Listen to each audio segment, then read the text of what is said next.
terendah sekalipun itu dihormati, Pak. Ditakuti, Pak.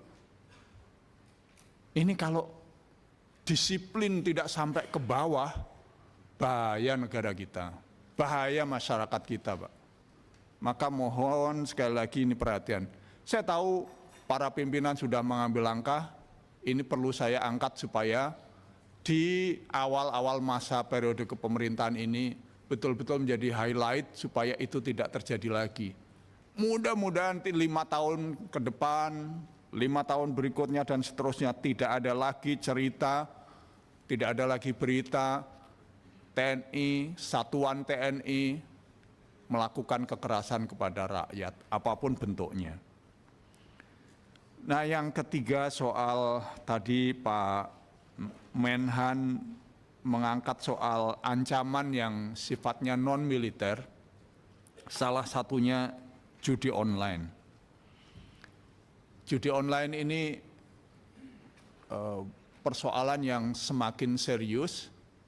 Kalau PPATK itu mengatakan omsetnya 2023 350 triliun, kemarin sudah ada yang mengatakan omsetnya sudah sampai 900 triliun. Sementara anggaran TNI cuma 165 triliun. Sudah melampaui narkoba. Sebagian orang mengatakan aktor-aktor internasional sudah masuk menyusup kepada aparat, Pak. Saya tidak tahu faktanya, tetapi saya yakin yang bisa mengatasi itu hanya TNI, Pak. Kalau TNI serius diterjunkan, enggak susah itu gulungnya. Nah, saya berharap betul mudah-mudahan Pak Menhan bisa lobby kepada Presiden, mudah-mudahan Presiden menugaskan TNI untuk menyelesaikan judol ini. Tapi saya berharap mudah-mudahan kalau itu ditugaskan, nanti Pak 20% omset yang digerebek itu kasihkan TNI, Pak. Untuk kesejahteraan anggota maupun tambah alutsista, Pak. Lumayan kan kalau 900 triliun, 20%-nya itu 180 triliun. Melebihi dari anggaran APBN. Nah, yang berikutnya ini soal pilkada. Tadi sudah dipaparkan secara panjang lebar dan sangat bagus persiapannya. Saya hanya suka membayangkan begini. Kali ini eksperimen demokrasi kita ini kan spektakuler sekali. Serentak pilkada seluruh gubernur, seluruh bupati, wali kota, 545 pilkada serentak. Tadi ada paparan Pak Panglima, ada spot-spot yang merah, ada kuning, ada hijau. Mudah-mudahan itu bukan calon pemenangnya ya. Tapi proyeksi kerusuhan, tingkat kerawanan. Nah, kalau terjadi kerusuhan karena pilkadanya serentak dan kerusuhannya kalau serentak di 5 provinsi saja yang berbeda, saya yakin polisi kita nggak bisa ngatasi, Pak. Kalau ditambah TNI belum tentu, Pak. Nah, mohon ini juga jadi perhatian. Seringkali yang jadi keluhan, temuan kita, bukan keluhan sih, teman-teman TNI di bawah tidak pernah mengeluh, cuman ketika kita tanya, mereka cerita, anggarannya berapa? Kemarin di DIY anggaran TNI Polri itu rata-rata sekitar 3,5 miliar ya, Pak Utut, untuk 5 kabupaten.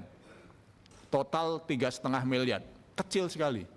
Sementara anggaran pengamanan untuk mitra yang ditugasi utamanya itu 35 miliar. Jadi anggaran TNI 10% aja, Pak. Nah, kemarin kita cek juga di Sumatera Utara juga demikian. TNI 6,5 miliar, sementara mitra sebelahnya 65 miliar. Nah, ini juga mungkin barangkali perlu jadi perhatian ketika TNI ini diperbantukan kepada polisi untuk pengamanan pilkada, supaya anggarannya agak, ya nggak sama tapi agak berimbang lah. Kalau selisih jangan terlalu jauh, supaya di lapangan tidak ada kecemburuan karena tugasnya sama-sama ngawasi pilkada, tetapi anggarannya jauh. Kemudian saya kira yang mudah-mudahan ini yang terakhir soal alutsista, Pak. Jadi saya berharap mudah-mudahan periode ini, Pak Menhan, prioritas pengembangan alutsista kita ini adalah prioritas dari produksi dalam negeri, terutama sekaligus untuk mendorong pengembangan industri strategis nasional. Saya senang tadi di dalam salah satu paparan Pak Menhan, Unhan dijadikan sebagai think tank untuk pengembangan. Saya kira ini memang sudah seharusnya.